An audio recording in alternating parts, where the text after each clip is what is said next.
ଶୁଣିବାକୁ ପାଇଛି କଳମ୍ବର ଗୋଟେ ଝିଅକୁ ନେଇକି ପଳେଇ ଯାଇଛନ୍ତି। ମୁଁ ପ୍ରଥମ ସ୍ତ୍ରୀ ତାଙ୍କର, ମୁଁ ମୋ ଅଧିକାର ଚାହୁଁଛି ଆଜ୍ଞା। ଆପଣ ଟିକେ ମତେ ସାହାଯ୍ୟ କରନ୍ତୁ, ଏ ସବୁ ନ୍ୟାୟ ଦିଅନ୍ତୁ ମତେ। ନଷ୍ଟ କରିଦେଇଛନ୍ତି ପୁରା। ମୋ ସହିତ ଶାରୀରିକ ସମ୍ପର୍କ ରଖି ସାରିଲା ପରେ ଦିଟା ଛୁଆକୁ ଆବର୍ଷଣ କରେଇଛନ୍ତି। ମୋର ସାହୁ ମୋ ସ୍ୱାମୀ ମତେ ବିବାହ କରିବେ ବୋଲି ଦୀର୍ଘ 13 ବର୍ଷ ହେଲା ମୋ ସହିତ ସମ୍ପର୍କ ରଖିଲେ। ମୋ ଜୀବନକୁ ନଷ୍ଟ କରିଦେଇଛନ୍ତି ପୁରା। ବାହାଘର ହେଇସାରିଛି ଆମ ମନ୍ଦିରରେ ମଙ୍ଗଳସୂତ୍ର ଆଉ ସିନ୍ଦୁର ମତେ ଦେଇଥିଲେ। ମୋ ସହିତ ଶାରୀରିକ ସମ୍ପର୍କ ରଖି ସାରିଲା ପରେ ଦିଟା ଛୁଆକୁ ଆବର୍ଷଣ କରେଇଛନ୍ତି ମୋର। ପରେ ଚଣ୍ଡୀରାମପୁର ଉଗ୍ରେଶ୍ୱର ମନ୍ଦିରରେ ତାଙ୍କୁ ମଙ୍ଗଳସୂତ୍ର ଆଉ ସିନ୍ଦୁର ମତେ ଦେଇଥିଲେ। ସେଇଟା ପୁଣି ମାମୁଁ ଆଉ ସାଇ ଭାଇଙ୍କ ଉପସ୍ଥିତିରେ ମତେ ସେ ସିନ୍ଦୁର ମଙ୍ଗଳସୂତ୍ର ଦେଇଥିଲେ। ମୋଠୁ ଘର ତିଆରି କରିବା ପାଇଁ ମୋଠୁ 6 ଲକ୍ଷ ଟଙ୍କା ନେଇଛନ୍ତି। ତାଙ୍କ ପାଠ ପଢିବା ପାଇଁ ମଧ୍ୟ ମୁଁ ପଇସା ବହୁତ ଗୁଡାଏ ଦେଇଥିଲି।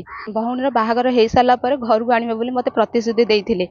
ପରେ ମତେ 50 ଲକ୍ଷ ଟଙ୍କା ଆଉ ରୋଡ ସାଇଡରେ 10 ହାତ ଜାଗା ଦେଲେ ତୁ ଆମ ଘରକୁ ଆସିବେ ବୋଲି କହିଲେ ମତେ।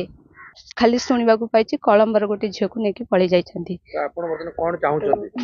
ମୁଁ ପ୍ରଥମ ସ୍ତ୍ରୀ ତାଙ୍କର, ମୁଁ ମୋ ଅଧିକାର ଚାହୁଁଛି ଆଜ୍ଞା।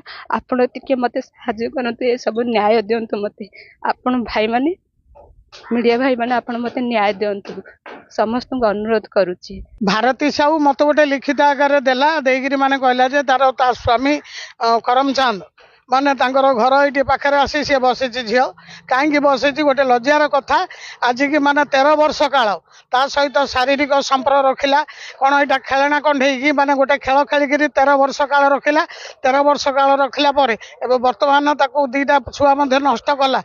ତାଠୁ 5-6 ଲକ୍ଷ ଟଙ୍କା କ'ଣ ନେଲା, ନେଇକିରି ତାକୁ ମାନେ ବାହାଘର ହେବ ବୋଲି ପ୍ରତିଶ୍ରୁତି ଦେଲା। ପ୍ରତିଶ୍ରୁତି ଦେଇକିରି ମାର୍ଗଶିର ମାସ ଗୁରୁବାର ପରେ ତାର ବାହାଘର ହବ ବୋଲି ତା ମା, ତାର ଭାଇ ସମସ୍ତେ କହିଛନ୍ତି। ହେଲେ ବି ସୁଦ୍ଧା ସେମାନେ